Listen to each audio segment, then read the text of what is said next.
you for making me a guest in the first place. Okay, hi everybody. Hey! Yebiga! I'm happy for a couple reasons.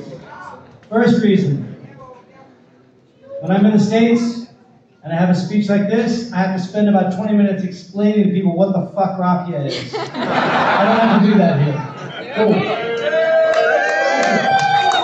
Somebody said to me, you know, you're kind of like the wife at the wedding, you know, and I was thinking about that, and you know, it feels like it because sometimes I feel like that here. Like today, I was checking my Instagram email, and this guy writes me, "Yeah, I'm gonna fuck you."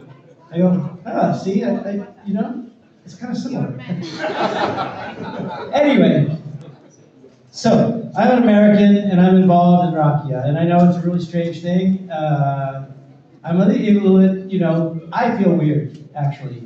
And I want to tell you just a little bit about my story and why we're doing this, and it's because we played in Budapest, I think in 1992, and a bunch of buses from Serbia came up, which was Yugoslavia at the time, and they brought this stuff that I never had before, and it didn't taste like anything I ever had, and really, I thought I like to get drunk, so I just drank a lot of like homemade Rakija. But it took me a few years, and I had a sleepover in Belgrade, and it was at my friend Slavko's house, who's here somewhere. Slavko, hey Slavko. I know I was supposed to see this afternoon, but shit got weird, so you're here, I hope. Anyway, and it made a connection with me because I love coming here. I like the food, I like all the shit about it, but and the Rakija, being here and tasting it here, and it was a really good one, and it was homemade.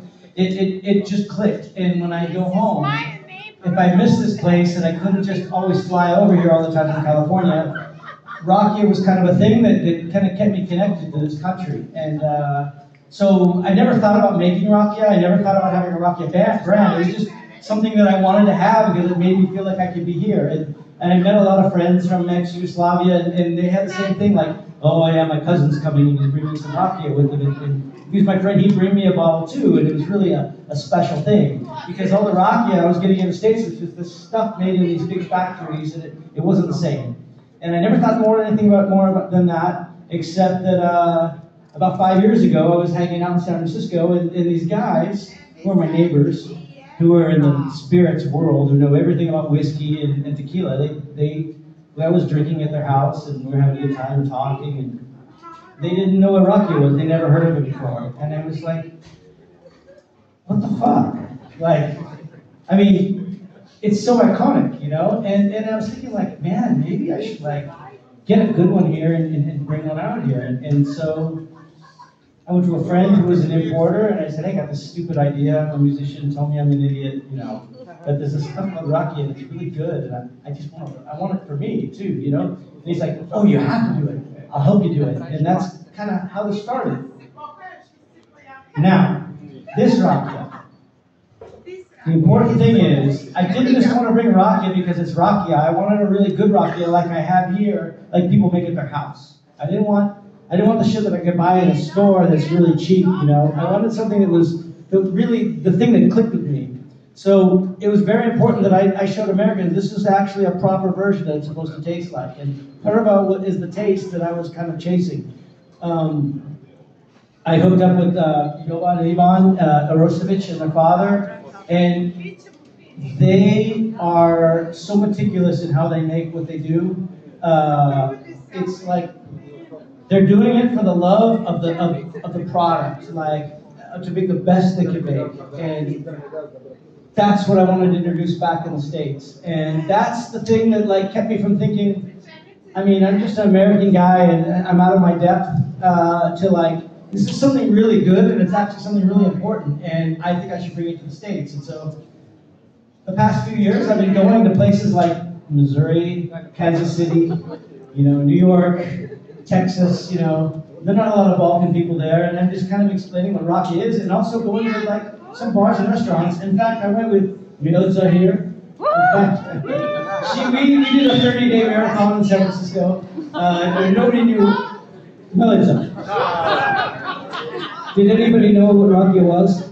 Nobody fucking knew. He didn't want to say he was a musician.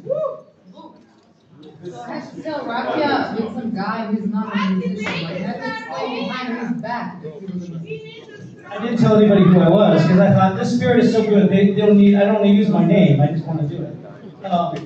It's been 4 years and it's working pretty well. I mean, a lot of people actually really like it now, and for the right reasons. And it's been really actually touching and makes me feel really good. It's like, to me, I feel like I'm bringing music there. You know, I sit at the same satisfaction when I play here and when I tour with my band and I play a great show. And back to here, I've gotten so many letters from people like, where can I buy your Rakija in Serbia? And they're like, can't buy it.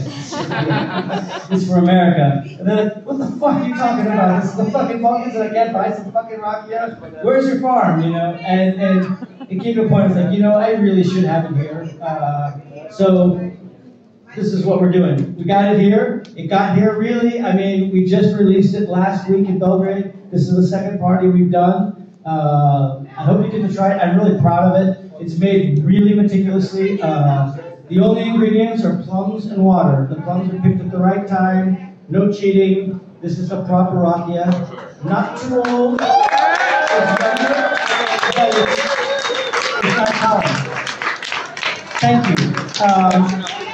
Now, one thing I'd also like to say is, take a toast, everybody.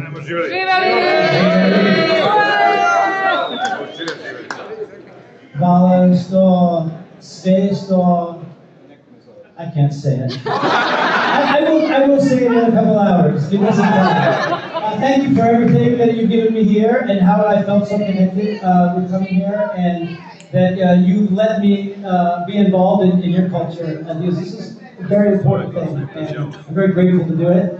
In fact, I'm so grateful that I wanted to say that the next round in that bar over there is on the house.